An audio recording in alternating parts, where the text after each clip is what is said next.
She refused a paternity test to prove her daughter was mine. What I found out was shocking. So this story starts around 15 years ago when I was finishing up a contract job across the state. My girlfriend of 3 years, Melissa, had been acting strange even before I left. I'd been away for a few weeks, not long by any stretch, but just enough time to feel like I needed some space to think about things. Our relationship was going downhill fast, and I'd pretty much decided to break up with her as soon as I got back. I figured it'd be easier in person, you know? The day after I got back, she's already blowing up my phone, saying she has big news and that we need to talk. So I head over, knowing something's up. Melissa's acting a little too excited, like over-the-top cheerful, and immediately I'm getting this gut feeling something's off. Then she drops it. She's pregnant. I'm not gonna lie, that hit me like a ton of bricks. I just sort of stared at her, and the whole thing felt unreal for a second. But here's the kicker. After I let the news sink in, I asked how far along she was, expecting maybe a couple of weeks, tops. But then she says, 4 weeks, 7 weeks. Right away, I'm doing the math in my head. I'd been gone for 5, maybe 6 weeks, depending on how you count the days. No matter which way I sliced it, those numbers didn't line up. I kept my cool, though, and asked if she was sure about the timing. I thought maybe she'd backpedal a bit, like she'd just gotten it wrong or something, but nope, she's sitting there, nodding, absolutely certain. I told her, Melissa, I've been away for almost 6 weeks. That doesn't add up. She got all defensive right away, like I'd accused her of something huge. Are you doubting me? She fired back, saying, this is our baby. And in that moment, I realized she was dead set on making me accept this. No questions, no pushback, nothing. But there was no way I was just going to roll over and go along with it. So as calmly as I could, I told her that if she wanted me to be involved, we'd need 2 things. First, a paternity test to make sure the baby was mine. Second, if the test showed I was the father, then we'd go through lawyers to figure out support and custody. I wasn't trying to be a jerk here, but I wasn't about to let her rope me into something if it wasn't even my kid. Well, that set her off. She went from defensive to downright furious. She was yelling that I was insulting her, that I didn't trust her, and she kept saying things like, I can't believe you'd ask me to do something like that. According to her, just asking for a paternity test was basically calling her a liar to her face.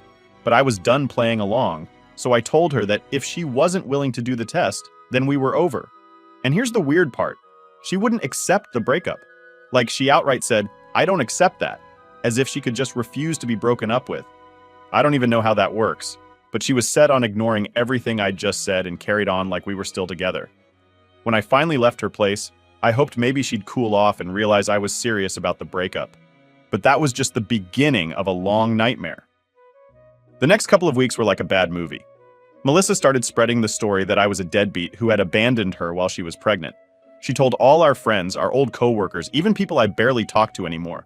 Suddenly, I was getting calls from mutual friends saying things like, man, you really should step up. She's pregnant and she needs you.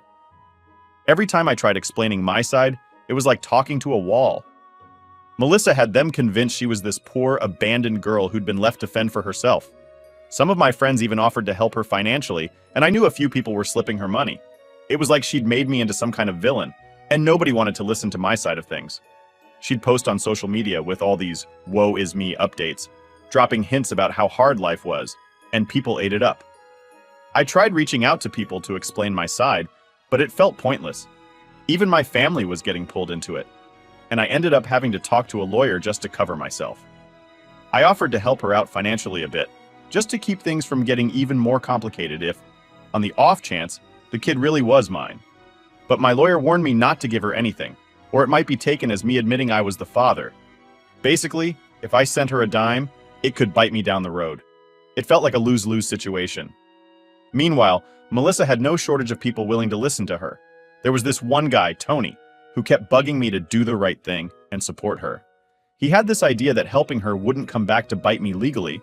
I finally told him, look, if you feel so strongly, why don't you support her? He backed off after that, but it left a bad taste in my mouth that people I thought were friends were more willing to believe her than me. The worst part was the random encounters. I'd be at the grocery store or out with friends, and people would give me this look, like they knew all about my situation and were just waiting to judge. No matter what I said, it didn't change anything.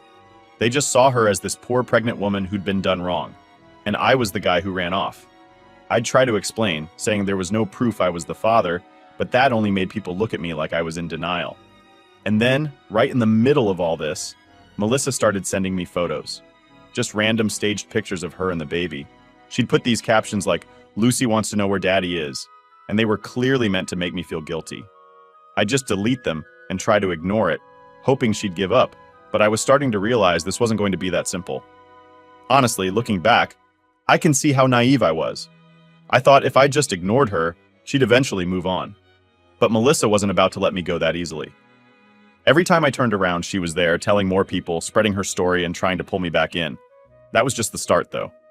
Little did I know things were about to get a lot more complicated. So, after that whole mess of me trying to cut things off, Melissa just wouldn't let up.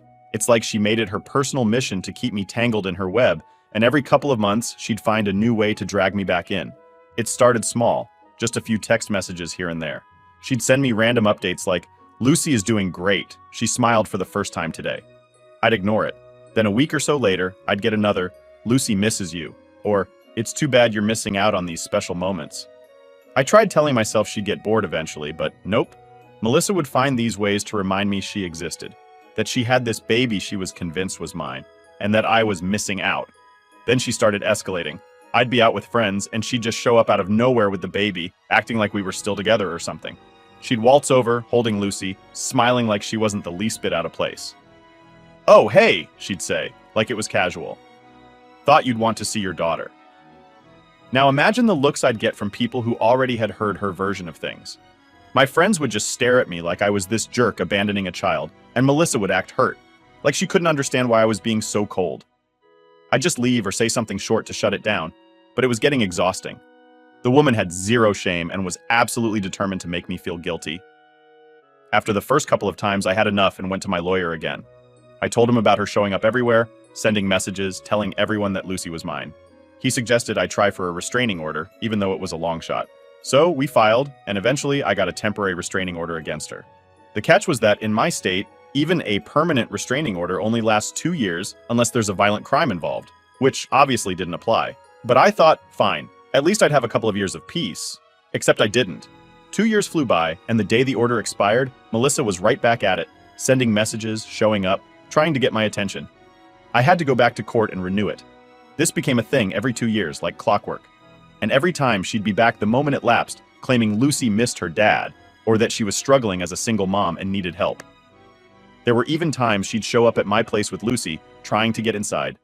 She'd go on and on about how it's not healthy for Lucy to not know her father, and then she'd get upset if I refused to let her in. I'd have to walk her out, sometimes with neighbors watching, and I could practically feel the gossip spreading.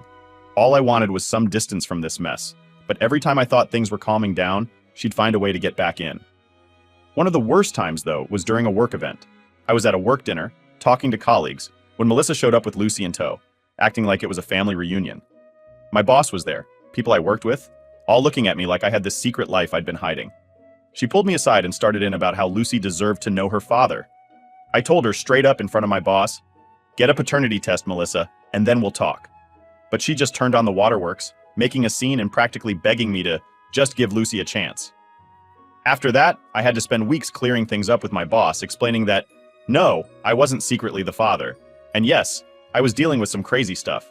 It was embarrassing, to say the least, and it made things at work uncomfortable for a while. Eventually, my lawyer suggested we file again for a more permanent restraining order.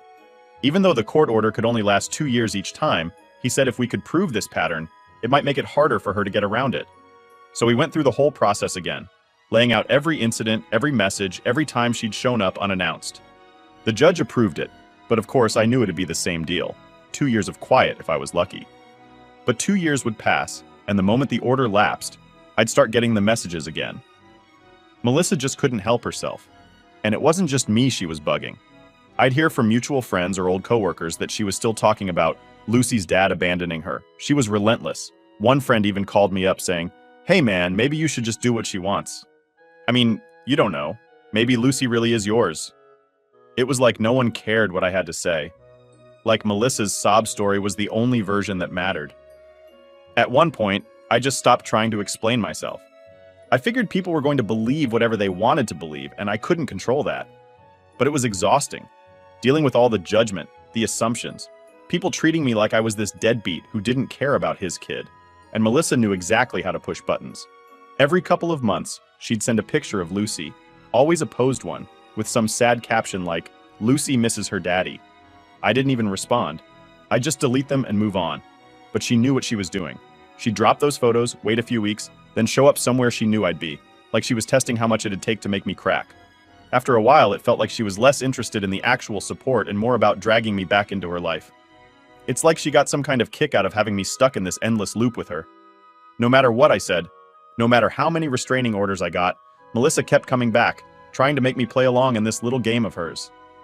At one point, I even considered moving. I thought maybe if I was farther away, she'd finally back off. But then I realized that wouldn't solve anything, and I shouldn't have to run from my own life. So I stayed, put up with the looks, the messages, the drama, hoping that one day she'd get bored and move on. But Melissa wasn't getting bored. She'd only dig her claws in deeper, finding new ways to make sure I didn't forget about her or Lucy. And every time I thought it was over, every time I thought maybe I'd finally be free of her, she'd show up again with some new story, some new demand, and always that same claim. Lucy deserved to know her dad. Looking back, I should have known this was never going to end easily. After years of Melissa's surprise visits and nonstop demands, I was used to her showing up out of nowhere. But I had no idea things were about to get even weirder.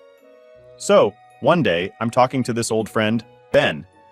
We hadn't caught up in a while, so we're just shooting the breeze. And somehow, Melissa's name comes up. Ben's one of the few people who always believed my side of the story. So I mentioned how she'd been popping back into my life every time that restraining order expired, still pushing the Lucy is your daughter line without ever agreeing to a paternity test. Out of nowhere, Ben goes, "Oh man, you wouldn't believe it. But I think she tried the same thing with a guy I know. He was dating her for a bit, and she told him he might be the father too."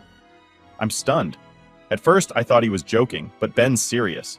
He starts explaining how his friend Dave dated Melissa briefly, and when he broke things off, she showed up a few weeks later saying she was pregnant and hinting he could be the dad. I'm sitting there trying to wrap my head around this. All these years, I thought I was the only one Melissa was targeting. But now I'm starting to wonder if she's been pulling this on other guys too, using Lucy to milk support out of anyone she could. The idea felt so ridiculous and yet so possible. So I asked Ben if he could introduce me to Dave. Ben's all for it, so he calls him up, explains the situation, and within an hour, I'm talking to this guy who's had nearly the exact same experience. Dave tells me Melissa had pulled the whole, "I'm pregnant and you might be the father" thing on him, but he demanded a paternity test right away, which of course she refused. Unlike me, he'd put his foot down immediately and cut her off before things got messy. At this point, my head's spinning. I'm wondering how many guys she's done this to. Dave's as curious as I am, so we start digging, reaching out to people we knew had been connected to her, mutual friends, old co-workers, anyone who might know more. The more we dig, the more stories we uncover, and it turns out Melissa's been busy. We end up finding out about 2 more guys who went through similar situations. One of them, a guy named Steve, had even been helping her out financially for a while, thinking he was doing the right thing. She'd convinced him that if he really cared, he'd give her some money to help with Lucy. He told me that she never asked for a ton, just a couple $100 here and there, which he'd given her a few times to avoid feeling like a jerk. But every time he'd ask for a paternity test, she'd get all defensive, saying it was insulting, and she couldn't believe he'd question her. Now, I'm sitting there with Ben, Dave, and Steve, just completely dumbfounded. For years, I'd thought Melissa's obsession with me was just her being vindictive, but it turns out she was running this scheme on a whole lineup of guys, using Lucy as a way to cash in from anyone who'd bite. The craziest part? These guys had all just moved on, like they'd written it off as some random bad experience. None of them had really pushed back or looked deeper into what she was doing, probably because she was smart enough to keep things low-key, asking for small amounts and making it seem like she was the victim. She played her part so well that no one thought to compare notes, and that's exactly how she got away with it for so long. At this point, I felt like I was in the middle of some bizarre mystery that was just now coming to light. We start piecing together a timeline, trying to figure out when she'd been with each of us and when she'd started using Lucy as a pawn. It was like this twisted puzzle, with each of us holding a piece that only made sense when we put it all together. I decided it was time to take this to my lawyer and see what we could actually do about it. I couldn't let her keep pulling this on me or any of the other guys. So we all agreed to go in together, as a group.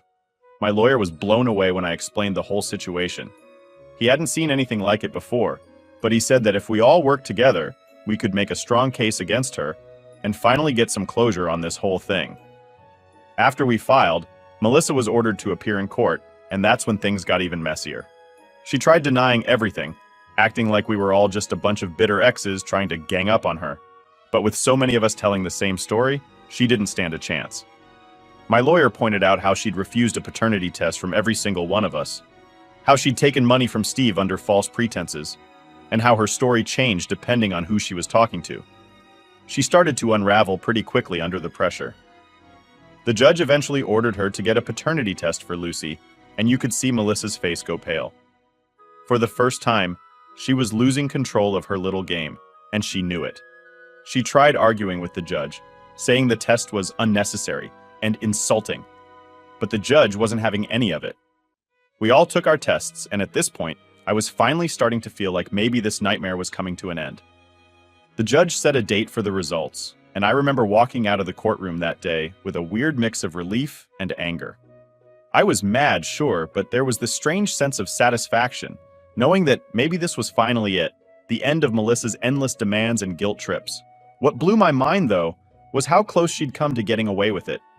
If it wasn't for that one random conversation with Ben, none of us would have ever known there were other guys going through the exact same thing. She could have kept this up for who knows how long, dragging other men into her chaos, squeezing money out of them with this fake story of Lucy's dad. It's like she'd perfected this routine, knowing just how to push people's buttons without pushing too far. The worst part was, I couldn't help but think about Lucy. Here was this kid being used as a tool by her own mom, with no idea of who her real dad even was or if he'd ever been around. It was sad, honestly, and I realized that if Melissa was capable of doing this to us, what else was she putting that kid through? But that wasn't my problem to solve. All I wanted was for Melissa to leave me and everyone else alone, to end her game for good. And finally, it felt like that might actually happen. The day finally came for us to face Melissa in court, and let me tell you, it felt surreal. After years of her games, her guilt trips, and her lies, here we were, all lined up in the same room. The other guys and I had spent months preparing, comparing notes, working with our lawyers. But as I sat there, waiting for the hearing to start, it hit me how wild this whole situation really was. A bunch of us, practically strangers, bonded by one woman's never-ending scam. It was like a bad movie, only we were living it. When Melissa walked in, she was all smiles, trying to act like this was some big misunderstanding. She even gave a little wave to one of the guys she'd been hounding, as if she was walking into a coffee shop to catch up with friends. Unbelievable. But that's Melissa for you, always playing to her audience, always acting like she's the victim who doesn't understand why everyone's ganging up on her. Then the hearing starts, and she immediately tries to twist things, making herself look like she was just a struggling single mom who was only trying to make ends meet. She goes on about how she just wanted what was best for her daughter, talking like she's some kind of martyr. I'm sitting there, grinding my teeth while she tells this sob story, but the judge was not buying it. You could see the skepticism all over his face. My lawyer laid everything out, starting with my story. He went through how Melissa had initially claimed I was the father, how she'd refused a paternity test from the start, and how she'd used the Lucy needs her dad line to guilt me into contact time after time. He brought up every message, every unwanted appearance, every single time she'd dragged me into her mess, only to disappear whenever I asked for proof. It was brutal, hearing it all laid out like that. Years of my life summed up in this sad, twisted timeline. Then he moved on to the others. Dave, Steve, and the rest of the guys took turns telling their versions of the same story. Each one had almost the exact same experience. Melissa showing up, saying she was pregnant, insisting they were the father, and refusing any kind of paternity test while squeezing them for support. It was like watching a broken record. Same lies, same manipulations, just with different names and faces. Melissa's lawyer tried to defend her, saying we couldn't prove she'd done anything wrong. He claimed she'd just been misunderstood and that we were exaggerating things. But when the judge looked back over all our statements and saw how similar they were, even he had a hard time keeping a straight face. It was clear Melissa's lawyer was grasping at straws, trying to turn this mess into something innocent. But with so many of us standing there, all telling the same story, they didn't stand a chance. Then the judge turned to Melissa, and he was done playing nice. He asked her directly why she'd refused every paternity test, why she kept insisting that Lucy was each of our kids when she wouldn't prove it. Melissa's face went red, and she started stammering, saying that she felt it was insulting and that a mother's word should be enough. She tried to throw some guilt in there, talking about how hard it is for single mothers and how she was just trying to protect Lucy. The judge looked at her for a long moment, then said, "Miss Clark, you've been asked by multiple men, multiple times, to provide proof of paternity, and you've refused every single time. I have to question the sincerity of your claims." For the first time, Melissa looked shaken. She opened her mouth like she was going to argue, but nothing came out. Finally, she muttered something about how she didn't think it was necessary. That's when my lawyer spoke up again. He pointed out how she'd accepted money from Steve for years, knowing full well he might not even be the father. He explained how she'd manipulated people, how she'd kept Lucy from any real connection to her true family, just to keep this charade going. You could see Melissa shrinking under every word, her confident smile gone, replaced with this trapped look, like she finally understood she was caught. Then the judge ordered a paternity test right there. Melissa tried to argue again, saying it was still insulting and humiliating to go through with it. She even turned to the judge with tears in her eyes, saying, "I just don't understand why they're doing this to me." But the judge was done with her. He told her the test wasn't just for our peace of mind, but for Lucy's, so she could finally know who her father really was. Melissa went silent after that, and you could see she knew she'd lost. I remember sitting there, watching her, and feeling this mix of relief and disgust. She'd tried so hard to make us look like the bad guys, tried to turn her lies into a pity story, but now, with nowhere left to hide, she was just a person caught in her own web of lies. As we were all getting ready to leave, Melissa looked around the room, avoiding eye contact with each of us. She didn't say a word, didn't even try to explain herself. I think she knew that, at this point, no one was buying it anymore. For the first time in years, it felt like maybe, just maybe, we were finally seeing the end of all this. Leaving the courthouse that day was like walking out of a heavy fog. For so long, I'd been wrapped up in her drama, constantly looking over my shoulder, wondering when she'd pop up next with some new claim or story. But now, I was done. All of us were. We were finally getting our answers, and for once, Melissa wasn't in control of the narrative. I walked out with the other guys, and we all looked at each other, this weird mix of relief and exhaustion in our faces. I don't think any of us really knew what to say. There wasn't much left to say, honestly. We'd all been through hell, and finally, we were about to get the truth we deserved. It was like we'd all been pulled together by this insane experience. And now, as we left, it felt like we were each finally walking away from it for good. All that was left now was the paternity test. And finally, we'd know. No more guessing, no more lies, no more guilt. Just the truth, plain and simple. And honestly, that was all any of us had ever wanted. After all the years, all the drama, all the wild accusations and surprise appearances, the paternity test results finally came in. I'll admit, waiting for that final answer wasn't easy. Even though I'd been sure all along that Lucy wasn't mine, there was still that tiny sliver of doubt gnawing at me. I mean, what if Melissa had been right this whole time? But deep down, I was pretty confident I'd been played. The day the results came in, I was at work. My lawyer called, telling me he had the results in hand and that it was a clear answer. No maybes or probabilities. My heart was pounding as I stepped into the hallway, and my coworkers probably thought I was losing it, pacing around the building like that. So finally I asked him straight up, "Am I the father or not?"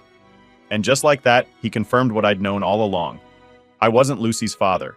I can't even describe the relief that washed over me. It felt like this huge weight had been lifted, like I'd been carrying around this invisible anchor for years. I could finally walk away from all the madness knowing I'd done everything I could to set the record straight. I mean, sure, there was anger there too. Anger at Melissa for all the years she wasted, for dragging my name through the mud, for making me jump through every hoop she could find just to avoid the truth. But mostly, I just felt done. After I got off the phone with my lawyer, I sent a quick text to the other guys, letting them know the results were in and we'd all been in the clear. Pretty soon, we were all on this group call, celebrating in the strangest way possible. There wasn't much cheering or high-fiving. It was more like this quiet, mutual understanding that we'd survived something really messed up and we could finally move on. Everyone had the same reaction, relief mixed with disbelief. It was like we'd been to battle and walked out the other side. But it wasn't over for Melissa. Apparently, as soon as she got the news, she completely lost it. She showed up at my house the very next day, screaming on my front lawn like she'd just been betrayed by the whole world. She was yelling all kinds of nonsense, saying I was a coward, that I'd turned Lucy against her, that I'd ruined her life. The whole neighborhood could hear her, and I didn't even try to engage. I just stood at the window and watched her make a scene, knowing there wasn't anything left for her to use against me. Eventually, the cops showed up and took her away. She'd violated the restraining order, again. So this time, she actually got arrested. Part of me felt bad for Lucy. She'd grown up with this mother who was so obsessed with keeping up her story that she'd never let her know the truth. I couldn't imagine what that did to her, to be raised in that kind of environment. But then, something I didn't expect happened. Lucy's great-grandmother Rose reached out through my lawyer. She sent an apology saying she'd had no idea Melissa was lying to so many people, that she was truly sorry for all the trouble Melissa had caused. Rose had apparently been the one supporting Melissa financially for most of Lucy's life, thinking she was just helping out her struggling granddaughter. Now that she knew the truth, she'd cut off all support, and Lucy was now living with her full-time. I didn't know much about Rose, but I knew this was probably the best thing that could have happened for Lucy. Along with the apology, Rose offered to let me read a letter from Lucy, who was understandably confused and shaken. The letter started with, "To the man I thought was my dad." That alone was a punch to the gut. She went on to explain how her mom had always told her that her dad would love her if he ever met her, but that I was too busy to care about her. Lucy wrote about how her whole life had been this story, this idea that I was her dad, and that I didn't want her. She said she used to ask Melissa why I didn't visit, why I didn't show up, and every time Melissa would tell her I didn't want to be a family. The more I read, the more I felt a strange mix of guilt and anger. I had no idea Lucy was dealing with all of this. She was just a kid, caught in the middle of a lie she didn't ask for. I wished there was some way I could fix things for her, but at the end of the day, that wasn't my place. In the letter, Lucy apologized for the way things had turned out, and she even said she hoped I'd forgive her for everything. That hit me hard. Here was this kid, apologizing to me for a situation that wasn't her fault at all. It was clear she'd been fed lies her whole life, and I felt terrible that she'd been dragged through this. But I couldn't exactly step in either. This was Melissa's mess to clean up, and I hoped Rose would get Lucy the help she needed to process everything. The fallout was pretty intense, especially for Melissa. With her own family turning against her and Rose cutting off her funds, I don't think she has much of a support system left. Part of me feels sorry for her, but mostly I'm just glad she can't keep pulling people into her twisted games. She's finally facing the consequences of years of lies, and hopefully, she'll think twice before trying to manipulate anyone else. As for me, I can honestly say I'm at peace with it. This whole thing was a nightmare, sure, but at least now I know the truth. I can move on without second-guessing myself, without wondering if maybe, just maybe, I'd been wrong all those years. And for the first time in over a decade, I feel like I'm actually free from all of it. The whole experience taught me a lot about people, about trust, and about how far someone will go to protect their own story. And yeah, it left me with some scars, but it also gave me a weird sort of closure. I know I'm not Lucy's dad, and as much as I feel for her, I know I did everything I could to handle this the right way. I guess sometimes that's the best you can hope for. And now, I'm done. Done with Melissa, done with the court battles, done with the drama. I'm moving forward, and I'm never looking back. Update. Alright folks, so I thought I'd finally wrap this whole story up. But sometimes, life's got one more twist up its sleeve. After all the court battles, the paternity test, and the mess with Melissa, I thought that was the end of it. But then, about a month ago, I got an unexpected message from Lucy herself. She wanted to talk, but this time it wasn't about me or the years of lies her mom had put us all through. She told me she'd been thinking a lot, and now that she knew the truth, she wanted to try and find her real dad. And strangely enough, she was hoping I could help her out. At first, I wasn't sure what to say. Part of me thought it might just open up more drama, especially since Melissa had a way of popping up whenever I least expected it. But Lucy was different. She was sincere, and I could tell she just wanted answers. So, after a bit of back and forth, I agreed. I figured if I could help her avoid going through the same mess I'd been through, it'd be worth it. The search started small. Lucy had a few things from her mom's old stuff, some photos, a few old letters, things that she thought might give us some clues. We combed through everything together, comparing timelines and people Melissa had dated around the time she was pregnant. Honestly, it felt surreal. Here I was, helping her uncover the life her mom had kept hidden from her. And all the while, I was learning more about her too. There was one photo in particular that caught our attention. It was of Melissa with a guy we'd never heard her mention, a faded Polaroid with a young, smiling guy standing next to her. No date, no name on the back, just the two of them at some random beach. But something about the photo struck us both as significant.